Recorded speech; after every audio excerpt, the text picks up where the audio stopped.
মহাপুৰুষ শ্ৰী শ্ৰী শংকৰদেৱ আৰু তেওঁৰ প্ৰধান শিষ্য শ্ৰী শ্ৰী মাধৱদেৱক মৰি এটি নাম ঘোষাৰে আমি আৰম্ভ কৰিম আজিৰ এই লুইতৰ পাৰৰ অগ্নিশু।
হৰাগুৰি চাপৰিত আজান ফকীৰে জিকিৰ ৰচি অসমীয়া ভাষা চহকী কৰিছিল এইদৰে।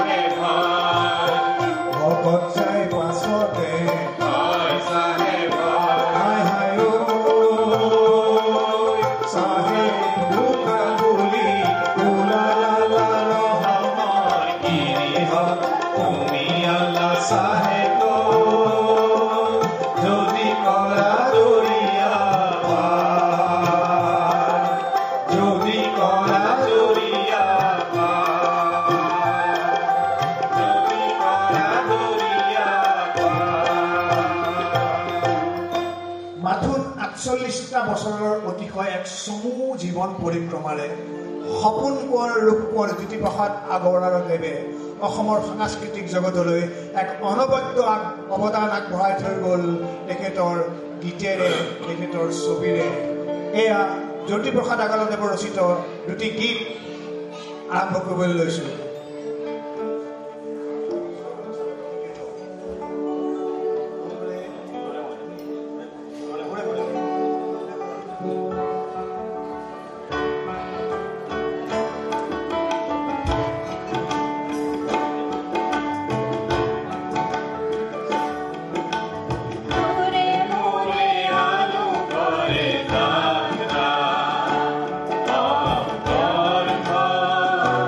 Oh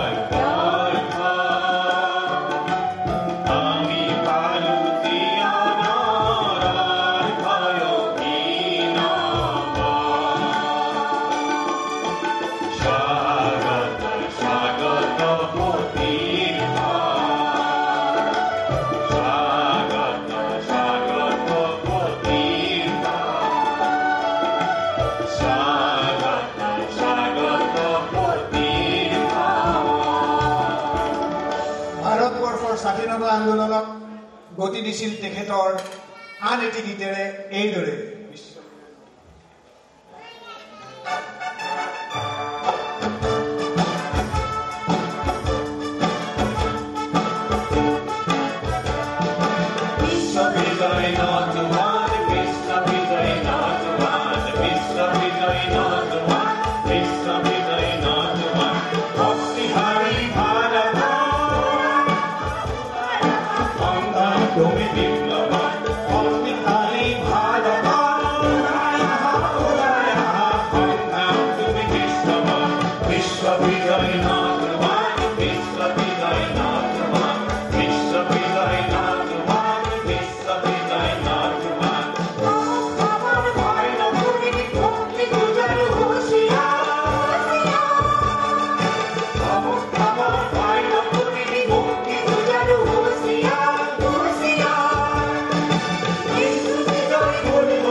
জ্যোতিপ্ৰসাদ আগৰৱালাদেৱৰ সুৰত সুৰ মিলাই অসমৰ মাটিৰ সুৰেৰে উজ্জীৱিত কৰি তুলিলে অসমৰ সংগীত জগত কলাগুৰু বিষ্ণুপ্ৰসাদ ৰাভাদেৱে কলিকতাত এখন চিনেমা ছবি চাই আহি অসমৰ আধুনিক গীতৰ দ্বৈত কণ্ঠৰ আটাইতকৈ এটি সুৰীয়া গীত ৰচনা কৰিছিল বিষ্ণু ৰাভাদেৱৰ এই মাটিৰ সুৰে গোটেই পৃথিৱীলৈ যাব খুজিছিল এইদৰেই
আছিল অতিকৈ এজন ৰোমান্টিক গীতিকাৰ ৰোমান্টিক জীৱনত বহু ৰোমাঞ্চ কৰিলে তেওঁ আৰু সেই প্ৰতিটো ৰোমাঞ্চক ধৰি ৰাখিছিল একোটা অমৰ প্ৰেমৰ গীতেৰে অসমীয়া আধুনিক গীতৰ আটাইতকৈ জনপ্ৰিয় আৰু আটাইতকৈ মৰম লগা দ্বৈত কণ্ঠৰ এটি গীত আছিল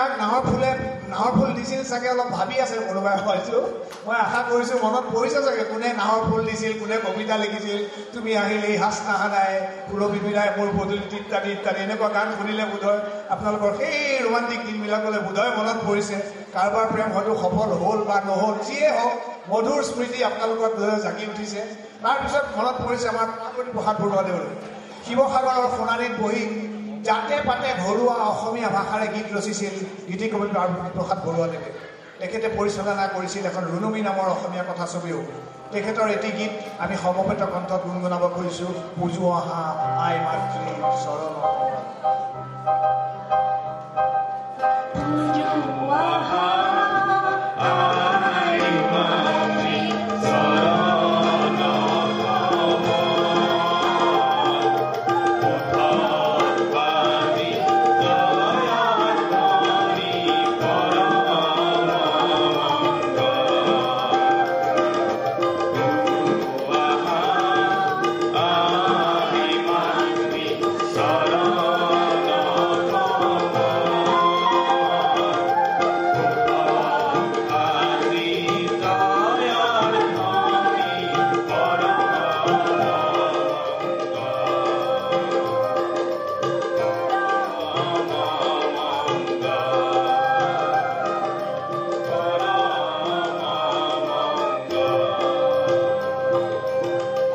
আজি আমি পশ্চিমীয়া সংস্কৃতিয়ে আমাৰ সংস্কৃতিক গ্ৰাস কৰিব বুলি সদায় ভয় খাই থাকোঁ। অলপ আগতে কৰবীয়ে কৈছে, যিয়ে হওক সেই ভয় বোধহয় পাৰ্বতী প্ৰসাদ বৰুৱাই চিন্তা কৰিছিল, সেইকাৰণে লিখিছিল এটি গীত, অমৰ গীত, লুইতৰ চাপৰিত কৰে নাৱৰীয়া বালিত ভাতে ৰাতি খায়, পশ্চিমৰ দিশৰে পচুৱা আহিছে।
এইবাৰ আমি আহিছোঁ আমাৰ অসমীয়া লোকসংগীতৰ এটা যি বৈশিষ্ট্য, তাৰ ভিতৰত কামৰূপীয়া লোকগীত, গোৱালপৰীয়া লোকগীত, আইনাম, বিয়ানাম সকলোখিনি সোমাই আছে। তাৰ ভিতৰতে মই এটা কামৰূপীয়া লোকগীত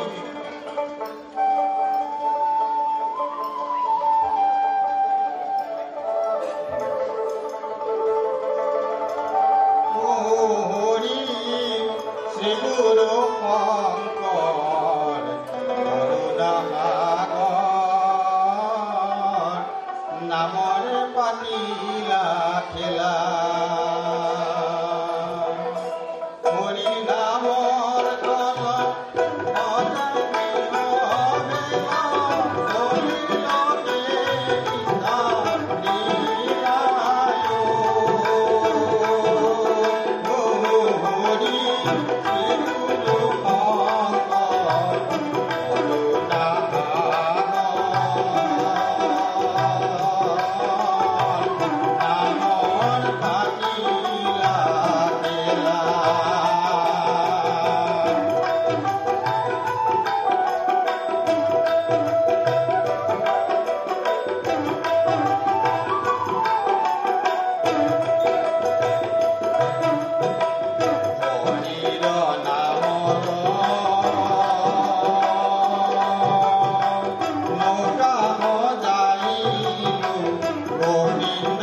মণিৰাম দেৱান বোলছবিত ডক্টৰ ভূপেন হাজৰিকাদেৱে গীত দিছিল শ্যামল মিত্ৰ আৰু জয়ন্ত হাজৰিকাৰ দ্বৈত কণ্ঠত সোণাৰ বৰণ পাখিৰে তোৰ হেমল বৰণ আখি।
এইদৰে অসমৰ আধুনিক জগতৰ পৰা আধুনিক গীতসমূহ লোকসংগীতৰ ওপৰত ভিত্তি কৰি সৰ্বপ্ৰথম আৰম্ভ কৰিছিল ৰূপকোঁৱৰ জ্যোতিপ্ৰসাদ আগৰৱালাদেৱে অসমৰ মাটিৰ সুৰেৰে সঞ্জীৱিত হোৱা অসমীয়া আধুনিক গীতৰ জয়যাত্ৰা। পৰৱৰ্তী সময়ত অসমৰ আধুনিক গীতৰ জগতখনলৈ ঘূৰি অৱদান আগবঢ়াই গ'ল বিভিন্ন গায়ক গীতিকাৰ সুৰকাৰে। আজি তেখেতসকলক আজি আমি শ্ৰদ্ধাৰে স্মৰণ কৰিছোঁ 91 ACৰ ছাত্ৰ ছাত্ৰীসকলে এই 25 বছৰীয়া জয়ন্তী।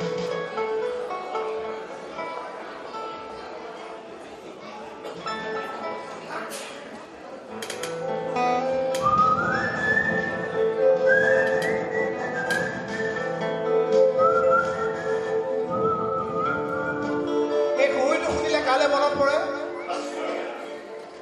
হয়, অসমৰ আধুনিক জগতৰ এখন সুৰীয়া আসন নিজা আসন দখল কৰি থকা এজন শিল্পী আছিল আমাৰ অতি মৰমৰ স্বৰ্গীয় জয়ন্ত হাজৰিকা। 1977 চনৰ 15 অক্টোবৰত তেওঁ হঠাতে নোহোৱা হৈ গ'ল আমাৰ মাজৰ পৰা। কিন্তু তেওঁ আজিও প্ৰাসংগিক হৈ আছে। তেওঁৰ প্ৰতিটো গীতে আমাৰ হৃদয় জয় কৰে। তেওঁৰ ৰোমান্টিক গীতেই হওক বা অন্যান্য যিখিনি কথাছবিৰ গীতে আমাক আজিও আপ্লুত কৰে। তেনে এটি গীতেৰে এইবাৰ মৃণাল চৰাক গীতটিৰ ৰচনা ডক্টৰ নিৰ্মল প্ৰভা বৰদলৈ, নিৰ্মল প্ৰভা বাইদেউ আৰু জয়ন্ত হাজৰিকাৰ জ্যোতিক সকলোৱে জানে। আৰু গীতটিত সুৰ কৰিছিল জনি জোচেফ।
এই চিৰ পথে পথে মৃণালে কাক বিচাৰে মৃণালে কাৰোবাক পালেনে নাই নাজানো কিন্তু আমি মৃণালক আজি পাইছো এটলিষ্ট এইখিনি সময়ত মৃণালে কাৰোবাক পাইছিলে নাই মই নাজানো পাইছিলা নেকি কাৰোবাক পাইছিলা নাই বহুতকে পাইছে পালে নহ'ব ন বহুত পালে নহ'ব এইকাৰণে কনফিউজ এনিৱে এইবাৰ মনত পৰিছে আমাৰ আন এজন অতি শ্ৰদ্ধাৰ শিল্পী আছিল খগেন দা অৰ্থাৎ খগেন মহন্ত স্বৰ্গীয় ৰুদ্ৰ বৰুৱাদেৱৰ সুৰত স্বৰ্গীয় কেশৱ মহন্তদেৱৰ ৰচনাৰ এটি গীত আছিল